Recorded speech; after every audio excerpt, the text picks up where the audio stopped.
I love my social media and I also love bringing the garden indoors.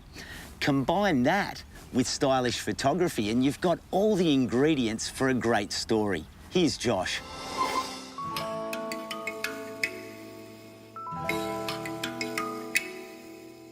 This two-bedroom apartment in Perth is proof that space is no barrier to having a thriving garden.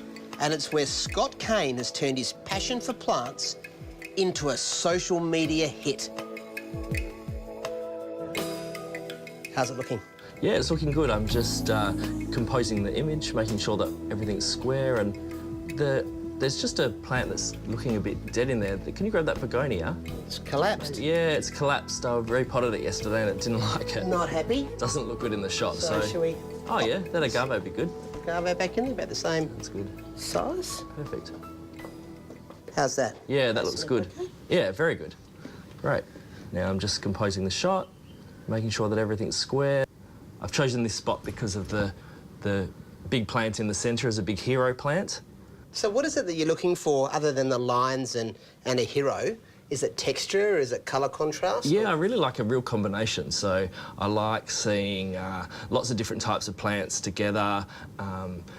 If there's a hero colour in the centre, then I'll have that, but then the others should kind of blend with each other. So you can see here the cardboard palm's right in the centre, and that little pop of yellow really draws your eye to it. And it's all done on your phone? Yeah, I do everything on my phone, yeah. Scott's Instagram account is like a curated gallery for plant lovers. Whereabouts are your followers coming from? Oh, really all over the world. Like, Okay. I get comments from people literally everywhere, and everyone seems to assume that I'm in the country that they live in Right. for some reason. But yeah, it's really amazing where they come from. So there's a craze around indoor plants at the moment, Definitely, and definitely. people taking photos of indoor plants. Yeah, and yeah. from often from younger people too, who may not have an interest in traditional outdoor Absolutely. gardening, but they've found something with the sort of stylised indoor Definitely. plants and unusual plants too. Yeah. There's a few plants that just everyone wants to get their hands on at the moment. Now, what do you find really gets most of the likes? I've got some Monstera that are really popular. So big, structured leaves, especially when I move them inside or just put it with some furniture and with decor and stuff like that. So is as much about the styling, do you think, and the interior A lot of design the time. crossover than it is about the plants? Yeah, definitely. They're kind of, even though for my Instagram they're the hero in the shot, they're still supported by other decor elements around it. Despite the impressive online interest, it's still the practicalities of gardening that drive the arrangement and care of his potted collection.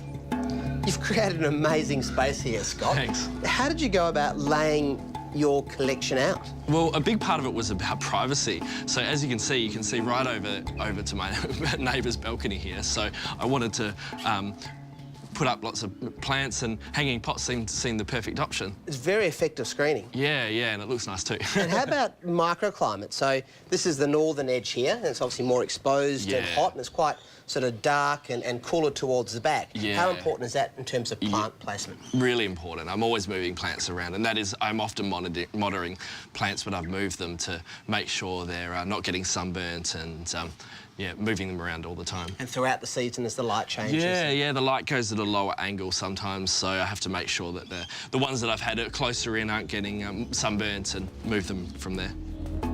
It's not just about the plants, but also what they're potted in. Here's one of my favourite pots, Josh. This one I got from a garage sale. I think it was like $5 or $10 or something. And I really like the old recycled pots, and I'm matching them with some newer ones. I think it works really well. So are you always on the hunt for different pots and containers? I'm always looking at things and thinking, oh, would that make a good pot?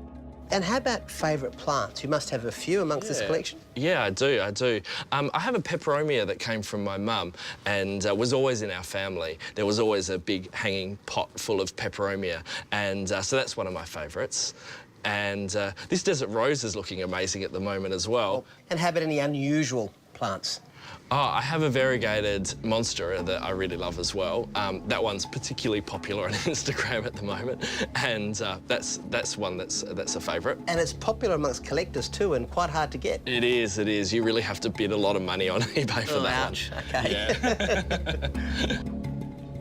Scott's eye for composition comes from his career as a graphic designer, and the balcony garden has become an important part of his work-life balance.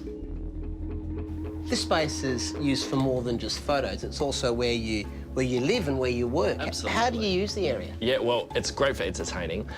Sit out here having drinks and enjoying the garden and relaxing. I work from home, so whenever I have a coffee, I come and sit out here, and it's a great way to get away from the computer screen, staring at a screen all the time, to look out here and, you know, pick a few dead leaves off or add a bit of fertiliser to something while I'm in the middle of work. It's fine. And it seems to be spreading, so from down below you can see your neighbours are both growing plants. They are, yeah. My neighbour on this side, she's had the ficuses for a while, but my neighbour on the other side, she's gone really nuts with the garden. We swap cuttings. It's nice, actually. It's good to have some neighbours with that enjoy my hobby as well. So what would be your message to people living in apartments who might want to get started? Just start. It's trial and error. Don't worry so much about killing a plant, because it's probably going to happen. Just give it a go. It's just nice to have all these beautiful plants around. I mean, it's so calming. It's so relaxing, and having pots and plants from friends and family, you know, it kind of brings them all together. It's really nice. If you want some more ideas for greening up those small, awkward spaces, then pick up a copy of the June issue of Gardening Australia magazine. It's out this week.